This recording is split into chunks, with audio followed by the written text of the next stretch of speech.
everybody. How are you today? Well, we've had a busy day here at the State Department once again. That's what we do. Keep you all busy. Let me start off today talking with you a little bit about the U.S.-China dialogue that's taking place here at the State Department. Earlier today, Deputy Secretary of State John Sullivan hosted the inaugural U.S.-China Law Enforcement and Cybersecurity Dialogue. Attorney General Jeff Sessions and Acting Secretary for Homeland Security Elaine Duke co-chaired the dialogue along with the Chinese State Counselor and Minister of Public Security, Guo Shenkun. This is the last of the 4 dialogues that were launched by President Trump and President Xi at Mar-a-Lago in April. Its aim is to increase mutual understanding between the two nations. Consistent with the results-oriented approach of this administration's policy toward China, the dialogue facilitated forthright and detailed discussions and resulted in bilateral cooperation on priority issues, including immigration, counter-narcotics, counterterrorism, and also cybersecurity. Secondly, I wanted to give you an update on the U.S. efforts to bring the World's Fair to Minnesota in 2023. Tomorrow, on October the 5th, the United States will bring together the Bureau of International Expositions member states in Paris for a day-long symposium to discuss our bid to host the 2023 Expo in Minnesota. The bid enjoys strong bipartisan support at the national, the state, and the local level, with a population of 323 million people and the largest economy in the world. The United States is an ideal expo platform to promote trade between businesses, to reach consumers, and to advance people-to-people ties. In addition to Minnesota Nice, we are also focusing on Minnesota Healthy. The U.S. bid centers on the theme of healthy people, healthy planet. Minnesota is a world leader in healthcare and is a great platform for promoting health and wellness and showcasing new technology. The day-long symposium will highlight how member states can use the power of an expo to improve the health and wellness of all. The proposed expo theme touches on all lives, all governments, and all communities. The Bureau of International Expositions General Assembly will select the host city in a vote in Paris on November the 15th, and I encourage you to check in with my in-laws when you're there, because it's a nice place to visit. Finally, one last thing about today, and I wanted to say this to you. Secretary Tillerson, along with the rest of us, woke up this morning to some news reports. There were news reports that caused many of us, including the Secretary, concern. You've all seen it. You all know what I'm talking about. It's a report that the Secretary said just a few hours ago is clearly erroneous. The Secretary addressed that a few hours ago with all of you, and many of you had the opportunity to ask the Secretary a few questions yourselves. The Secretary chose to speak to the media. He was not asked to do this. He knew it was the right thing to do. As a man, he is clear, he is direct, and he pulls no punches. He is not a politician who seeks the spotlight, and many in foreign policy and media circles simply don't understand that. They think, why would somebody not want to be in front of television cameras all the time? That is not who this person is. Secretary Tillerson came to Washington to do a job. He came to Washington to serve his country. He came to Washington to serve the Trump administration. He came here to advance U.S. foreign policy goals. And he also came here, as we've seen this week, to keep Americans safe. I'm referring to the news, what happened in Cuba, and the decision to bring home our Americans who were serving down there. That is the Secretary's top priority. The Secretary has never considered resigning from his post, and for those who want him to do so, go ahead and keep pushing, because that will only strengthen his resolve. In my family's part of the country, we would call that a tough old bird. Some people may not get that, but where I'm from, that's what we call it. In other circles, it might be called battle-hardened. Regardless, the Secretary is committed to staying here at the State Department and doing that job. I think he was very clear about that today. I spoke with him a short while ago, and I wanted to update you on one thing in particular. He spoke with the President after the Secretary's press comments to all of you earlier today, and he told me that, Heather, it was, quote, a good conversation, and that they are all good. I take the Secretary at his word. And with that, I'll take your questions. Thanks, Heather. Hi, Josh. Sticking with that topic, Yeah. Hi. I know that you called that report erroneous. Secretary did not declined several opportunities this morning to dispute one particular part of that report, which is the idea that he called the president a moron. And I want to know whether you are comfortable with the fact that the widespread perception is that he did not dispute that part of the report because it's true. Well, let me clarify that. The Secretary does not use that type of language. The Secretary did not use that type of language to speak about the President of the United States. He does not use that language to speak about anyone. So I hope that that clarifies So it. he never said He that. did not say that. Okay. Yeah. In addition to that, and the notion that he did not, or the fact as you're laying it out that he did not consider resigning, are there other specific facts in that report that you are disputing? Look, the Secretary spoke to that today. I'm going to give you some of the high level right now, which is what I think I've done, and I'm not going to have a lot for you beyond that. Did the president, did the secretary speak? Has he spoken to Ambassador Haley about this? I'm not aware if he's spoken with Ambassador Haley. The Secretary, after finishing up here, spent some time over at the White House, and then went up to Walter Reed, which I believe he's on his way back from now for a speech later today. Okay, How do you hold on. know he didn't use that language? Because I take the Secretary at his word. I spoke with the Secretary about that. The Secretary doesn't speak that way. I know he holds a very high standard when it comes to how people behave, how people speak. The Secretary is a man who frequently talks about integrity. Integrity is something that is important to him. I take him at his word, and when he tells me, Heather, he did not use that, I believe him. So he told you in this conversation Yes. he did not say the word moron or... The Secretary told me that he does not use that language. Do you Yes. know then why, when he was asked about it at least twice, do you know why he chose not to say, I just didn't say that? Look, I think I'm speaking on behalf of the Secretary right now. The Secretary had an extremely busy morning. The Secretary provided his comments to all of you. You know, he's not someone who's ever going to love being in front of the television cameras. He is not a politician. He isn't. And some people just don't seem to get that just yet. I'm okay with that. I'm okay standing behind a man, working for a man who wants to keep his nose to the grindstone, wants to promote U.S. foreign policy goals, and cares first and foremost about that and less about television cameras. Hi, Lise. Ask you a couple questions about that particular angle. Sure.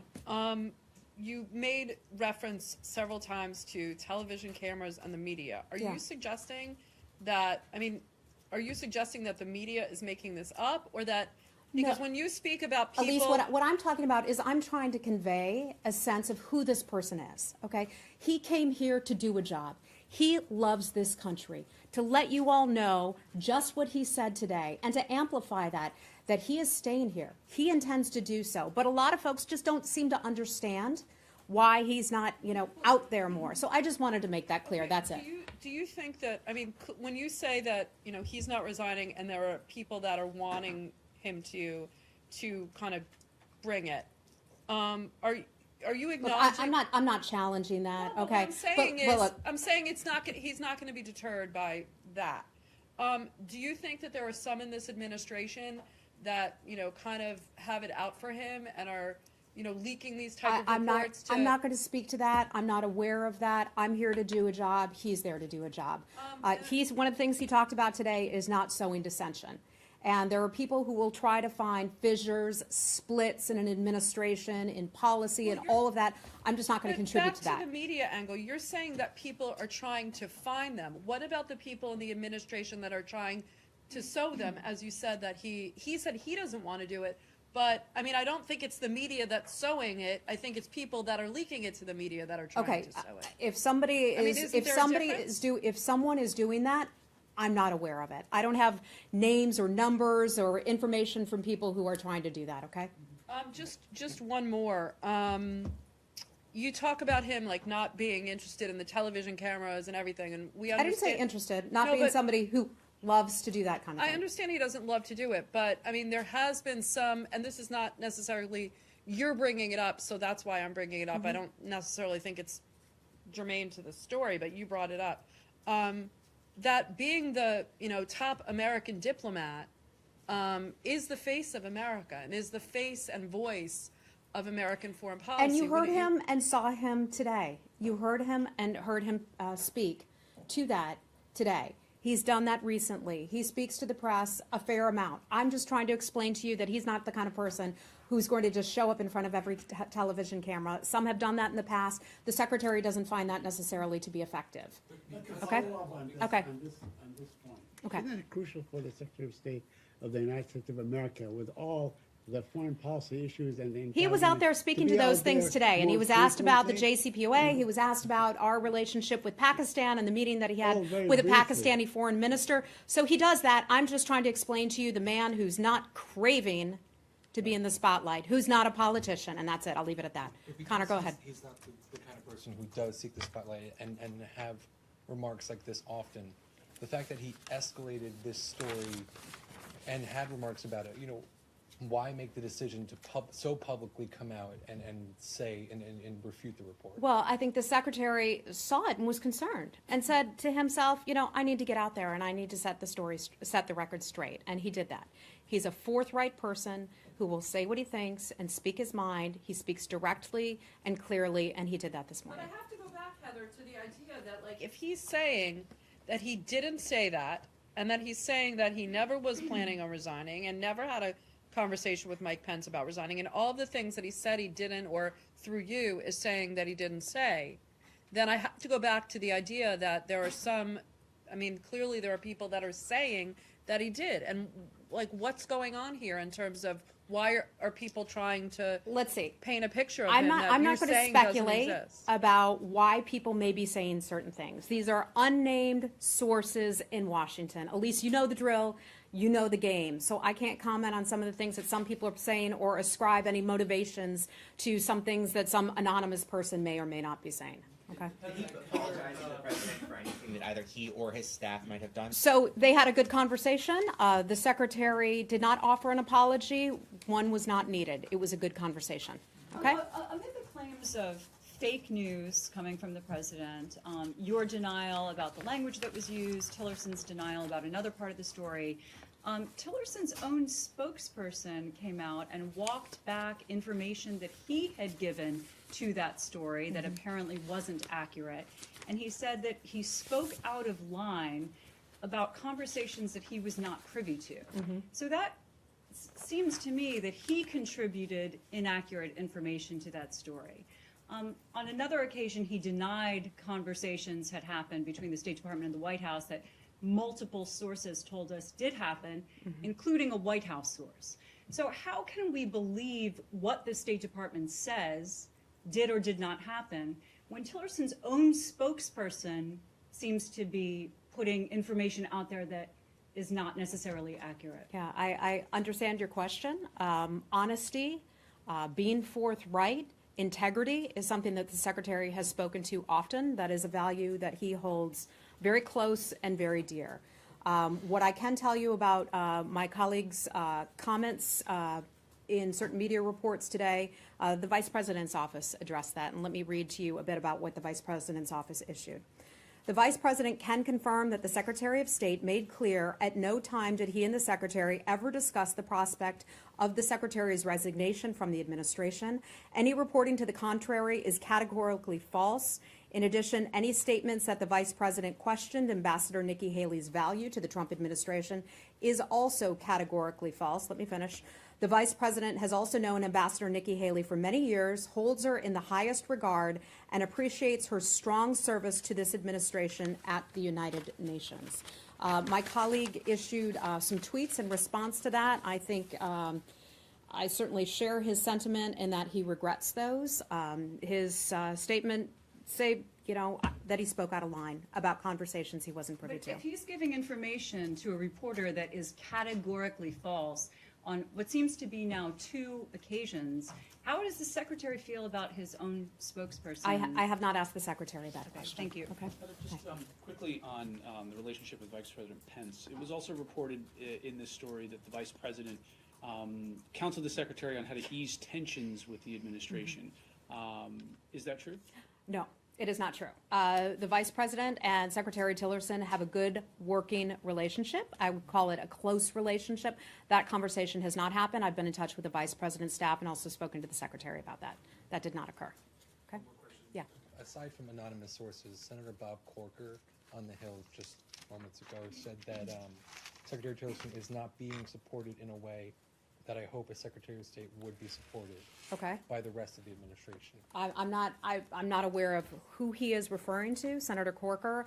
I've not seen that myself, but wouldn't comment on it anyway because I don't know But that's exactly not a what he's referring sentiment to. that the Secretary shares. Look, the Secretary was on the phone with the President, just a short while ago. The Secretary regularly has phone calls with Senator Corker, with other Hill leaders, with Speaker Paul Ryan, is in constant communication with Secretary Mattis, with the Chief of Staff, General Kelly, and others. He has a close working relationship with this administration, and as the fourth person in line to the President, who spends a lot of time traveling and an awful lot of time on the phone with overseas leaders, he's committed to doing this job, and I think he's receiving the support that he hopes to and does have. Certainly. Hold on. Okay. One last question on this, then let's move on, because I'm not going to have anything more for you on this. Hi, Carol. Pardon me? Clearly, a lot of these stories are coming from the White House. And I wondered if you could talk at all about how concerned the Secretary is that some of these reports are coming from people who ostensibly are on the same side. You are comfortable with And who are on the same side as he is, and that he's being stabbed in the back by people in the same administration he's a part of. I think the Secretary spoke to just sort of the idea of strife in Washington today. So I'm not going to accept your premise, but he spoke about that in general, just sort of the Washington way of doing business. And one of the things he said, and one of the things I really appreciate about him as a man and as a leader of this department is that he doesn't sow dissension. He's not going to sow dissension. He doesn't do that. He is here in Washington to do his job, and that is to lead foreign policy. That is to promote the interests of America, the interests of this administration, and to keep Americans safe. He's not going to get involved in that kind of political tit for tat. That's not who he is as a person. That's not what he's here to do. Okay? Let's move on to some of the issues now. Okay, go ahead. Sure. Yeah, Saeed, let's talk about that. Thank you, Heather. A couple of quick questions. According to the Israeli press, President Trump told the Secretary General Guterres, on the sidelines of At the United Nations? Ananga, Okay. that Mr. Netanyahu is being more difficult in to get the peace process going. Do you agree with that assessment that Mr. Netanyahu is obfuscating or nullifying any effort? Well, I can tell you this, forward? that is one of the president's Right. top foreign policy goals. That's exactly why he put Mr. Greenblatt and also his son-in-law, Jared Kushner, in part at the top of our goals to try to bring Middle East peace that has failed so many previous administrations. The president had very productive conversations with Prime Minister Benjamin Netanyahu and also with Mr. Abbas up in New York. Right. But I'm not aware of those comments. I've not seen them myself, Do you just what agree you're with that telling me. assessment? Pardon me? Do you agree with that assessment that Mr. Netanyahu is being difficult to get things going? I have not heard that. I have just a couple more questions, if you bear with me. Also on the Palestinian reconciliation, I know that you issued a statement the other day, and you said that you want all to renounce violence and things like this and to recognize each other. But the Palestinians have recognized the state of Israel time and time again. In fact, during negotiations that were sponsored by the United States in Oslo and other places and so on, they have recognized the state of Israel. Conversely, Israel has not. Okay, So what is it that I you think a want? few more things probably need to be done on that, Saeed. So let me just make our position on this matter very clear in terms of possible reconciliation between the two. We would certainly welcome efforts to create the conditions for the Palestinian Authority to assume its responsibilities in Gaza. Any Palestinian government must unambiguously and explicitly commit to nonviolence, the recognition of the State of Israel, the acceptance of previous agreements and obligations between the parties, and also commitment to peaceful negotiations. We will continue to watch the developments closely. We hope this will bear fruit. Okay, just to clear up something that you just said. So the Palestinian Authority has done all this, Now, if Hamas comes into the new government, do you want them in particular as a group to do all that stuff that you said? I think as a group, As a group all, or as part of the as government? a group, we, and let me be clear, our position on Hamas has not changed. The United States has designated Hamas as a foreign terror organization. Okay, if there's some sort of reconciliation down the road, that is something that has to be done. And unambiguously and explicitly commit to nonviolence and all the other things that I just mentioned. Okay? Thank you. The Hi. president had asked for a pause on settlements. Netanyahu's just announced even more settlements. Your reaction to that? Yeah, so President Trump has spoken a lot about the issue of settlements. He's outlined those views and the possible impact on peace efforts. One of the things that he said about that is that unrestrained settlement activity does not increase the prospects for peace. And so that hasn't changed. Our position on that hasn't changed. The president is focused on helping the parties forge a historic peace deal. That's one of the reasons that his representatives at the State Department have been so engaged in that. But he's being ignored. So are you prepared to put any consequences behind that request? Look, that's all I'm going to say about the issue of settlements. Okay, the president has made his position clear. Anything else on Israel today? Okay, let's move on. Hi, yes. Yes, hi, Heather, thank you very much. Nice to you see you. mentioned that it's a result-oriented relations between U.S. and China, and then you mentioned the talk. Should we expect any specific agreement on fugitive repatriation? The last part, can we Fugitive. expect an agreement on what? The fugitive repatriation. So I think what you're starting to refer to are the talks taking place here at the State Department today. The Department of Justice and Department of Homeland Security are really spearheading those talks. So for specific questions about what comes out of it, I'd have to refer you to them, even though our Deputy Secretary, John Sullivan, is a part of it, but it's really being spearheaded out of that. In terms of the individual you were asking me about, bear with me. I'm just going to have to look that up and get back to you on that, okay? Can you pull it on the camera? I will see what I can do. Yes, thank you. Okay, anything else on China? And the separate, you mentioned that it's a frank discussion. Is there any disagreement between Washington and Beijing on which fugitive should be returned? Let me get back to you on that, okay? Thank you. Okay, yes. After we had our briefing yesterday, or maybe even during it, the Cuban foreign minister delivered a lengthy. Well, let's back for a second. You in your briefing yesterday said that the U.S. holds Cuba responsible to protect diplomats on its soil under the Vienna Conventions. Right. Although the U.S. has not laid out any specific steps that you feel Cuba has, but has not taken to do that. Foreign Minister Rodriguez, in his appearance in Havana, laid out some very specific things that Cuba has asked for that would help it do exactly what you have asked them to do, namely put a stop to this, such as immediate notification when there's an attack so they can go look for whoever's done it, access to the victims and their doctors so they can figure out what the symptoms are, and technical data about what weapon might have been involved so they know what weapon to look for, and that none of those have really been given to them. So I'm wondering, if the U.S. is going to keep Cuba in the dark about the investigation, how would you expect them to solve it? First and foremost, when we are engaged in an investigation, we as Americans need to keep a tight hold on a lot of information. We don't want that information to leak. You all know about leaks. That information could potentially leak to other parties or who are involved, who may or may not be involved, okay? So providing information on the investigation could tip off what I'll just call the bad guys who are responsible for this. We don't know who or what is responsible. So one, we wouldn't want to tip off the bad guys to any information that we have on the investigation. Again, I'm not calling the Cubans, saying that about the Cubans in general, but we wouldn't want this type of information to leak. Secondly, the investigation is ongoing. The investigation has not yet been resolved, so there is limited information that we could provide at this point. But how do you respond to their claim that you're asking them to solve this crime and prevent it while tying one hand behind We their are not back? asking them to solve this crime. We are down there with our investigators who are looking into this as well. If the Cubans have information that they would like to provide us, we would certainly welcome it. Who's leading the investigation? The State Department or other Well, agencies? we talked about this before. The FBI is Right. leading the investigation. We have our Diplomatic Security Corps, and they're involved as well. Beyond that, I don't know. Okay? Anything else on Cuba? All right, let's move on. Hi, how are you? Do you know what was discussed during Secretary's meeting with the Pakistani Foreign Minister? Bear with me one second because I think I have a little bit for you on that. Okay. The Secretary met with the Foreign Minister, the Minister of Foreign Affairs in Washington.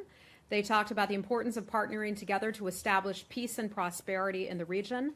They talked about their mutual commitment to advancing a multifaceted relationship between the United States and Pakistan based on our shared interest in a secure, prosperous, and democratic Pakistan. The Foreign Minister and the Secretary talked about the President's South Asia strategy and what that was announced back in August. They also exchanged ideas about how our countries can work together to help stabilize Afghanistan. And in response to a question at this stakeout earlier, he said he expressed concern about the future of government of Pakistan. What did he mean by that? I'm not. Why he's concerned that was not about a it? question I had a chance to ask him. Okay, I'm not aware. I have one question on India. Can I ask? Okay. Anyone else have anything on Pakistan? Okay, go ahead. So when the new strategy on Afghanistan was unveiled, the language regarding U.S.-Pakistani relations and the future of U.S.-Pakistani relations was much harsher than what we just heard. We were hearing comments from senior administration officials about how Pakistan is going to have to start getting tougher on the arrests and pursuit of extremists and the Taliban. There's a possibility of further cuts in aid.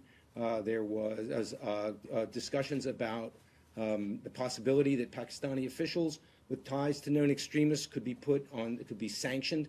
Was none of that discussed with the Pakistani foreign minister? We typically don't provide the fulsome types of readouts. We don't do a play-by-play, a blow-by-blow of everything that happens in our private diplomatic conversations. What I just read to you, that's what I can provide to you from the meeting. I know our conversations with the Pakistani government continue to be frank. Okay, let's move on from Pakistan. Okay, India. Shipment of U.S. oil arrived in India day before yesterday. What does it mean for India's relationship? And do you think this will help in balance of trade between the two countries? So yesterday, actually October the 2nd, sorry, I'm off by a month. October the 2nd was the first of a series of new shipments of crude oil from the United States. It arrived in the Indian state of Oshita earlier this week. We consider the increased Indian purchases of U.S. crude oil to be a direct outcome of the June visit of the Prime Minister Modi to the White House. The leaders at that point talked about expanding and elevating our bilateral energy cooperation through a strategic energy partnership. And so we look at that event as marking a significant milestone in the growing partnership between the United States and India. And by the way, I'm looking forward to visiting India next month. Oh, thank you. Yeah, I'll let you know about that trip. Okay, let's move on to something else. Hi, Rich. Yeah. Has the Secretary spoken with any counterparts in Spain, and does the U.S. agree with the Spanish government on the legality of the referendum in their country? So we spoke about this yesterday, so I really don't have much new to provide you. And I don't have any phone conversations to read out for you or any meetings with the Spanish government at this time. I think the president made it clear, and we've long said this, that we support a strong and united Spain. We support the right to free assembly that is consistent with Spanish law. There were, of course, many reports about people who were injured. That saddens us as Americans and as a U.S. government. We encourage all the parties to resolve their political differences consistent with Spanish law. And I think that's the thing to underscore, consistent with Spanish law. We saw that as not being consistent with Spanish law. That concerned us. Okay. Today, the King of Saudi Arabia went to Moscow. And at the same time, the President of Turkey went to Tehran, to Iran. Both are U.S. allies, strong U.S. allies. Do you feel that U.S. allies are sort of moving away from the United States of America and going elsewhere, maybe forming new alliances? Last time I checked, foreign ministers and leaders from other parts of the world are allowed to get on airplanes and go meet with their counterparts in other countries. It's called diplomacy. We do a lot of that. They do a lot of that. I don't see our relationships with any of the major countries changing. Are you concerned that such a solid ally such as the Kingdom of Saudi Arabia the monarch goes to Moscow, that does not concern you? Or when you see the Turkish president going to Tehran and forming new alliances? I think it's, regional? again, I think it's called diplomacy. That's all I have to say about that. Okay? Hi, Jessica, how are you? Thanks. Can we go to North Korea for a moment? Sure. So then this kind of goes back to what the Secretary said about the 3 lines of communication between Pyongyang and Washington. The White House weighed in on that earlier this week, saying they were just to basically get detained Americans back into the country. I just want to have you clarify from the State Department perspective, what are those lines of communication for? Are they to allow the Secretary and any diplomats on the American side to probe Pyongyang for their readiness to come back to the negotiating So table? we covered this extensively yesterday at our press briefing. So what I'm going to say to you today is not very different from what I said yesterday. We have the ability to make contact with North Korea about the issues of Americans who are being held there. We did that when it came to trying to bring Otto Warmbier home. We have a relationship with Sweden, our protecting power in Pyongyang, because we do not have a diplomatic relationship with that country and with that government. So we rely upon them for information on Americans who are being held in that country. Channels that exist are used for communication on occasion when it comes to the safety and security of Americans who are being held. In terms of talks with North Korea, we are not at a place where we are willing to talk with them or where they have shown an interest in speaking with us. When they continue to launch ballistic missiles, when they continue to do nuclear testing, they are not indicating to the United States or frankly any other country in the world that they are interested in engaging in serious conversations or any kind of dialogue. Okay, so that Just follow on the cyber dialogue. I know you said you're expecting outcomes to come out of DHS and DOJ. Do you think that you will be able to report any progress? Sort of a hypothetical. I don't want to get ahead of all of that because it's still, my understanding is it's still going on. My understanding was it ended at 2, so I wasn't Pardon me? sure. My understanding was it ended at 2, so Okay, that's why I was asked. actually busy with some other I things bet you just were. before 2 o'clock, so my focus wasn't on the that dialogue. Okay? Thank you. All right, guys, we're going to have to wrap it up in just a few minutes. Any last questions? Yeah, you said that you were looking forward to going to India and visiting India next month. I Did you suggest that Secretary Tillerson will be traveling to India next month? I'm not aware of whether or not he's traveling on that. I just know I'm going. Okay. That's Well, all I good got. for you. That's all I Very got. And by the nice. way, I found your notes about the Guawangwe, right? That's who you were asking about earlier? Okay. Not very exciting for you, but Justice and Homeland Security have the lead on that one.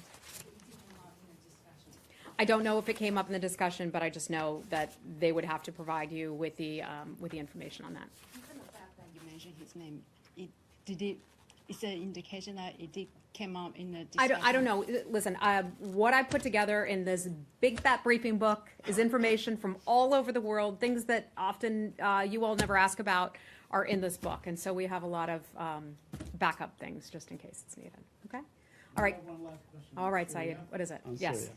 Yes. It seems that the government forces are, asserting their authority over much of Syria now, and creating new realities as far as Creating what? creating, like a new reality on the ground, a new status quo on the ground, where maybe, will you be involved? Let me put it this way: are you going to be involved in any kind of peace process between the combatants in Syria, the government on the one hand, and the opposition on the other? Well, much as the envoy. Our of the UN. position on this hasn't changed. Down the road, and we really look forward to this, and this is something that the Secretary spoke about at length at the United Nations and the like-minded nations regarding talks about Syria, and also in the de-ISIS coalition meetings. We continue to support a UN-led process that would eventually be a political process where Syrians can form their own government, but this is way down the road. We hope to get to that point. We look forward to getting to that point, hopefully, but there's a lot of work that has to be done between now and then.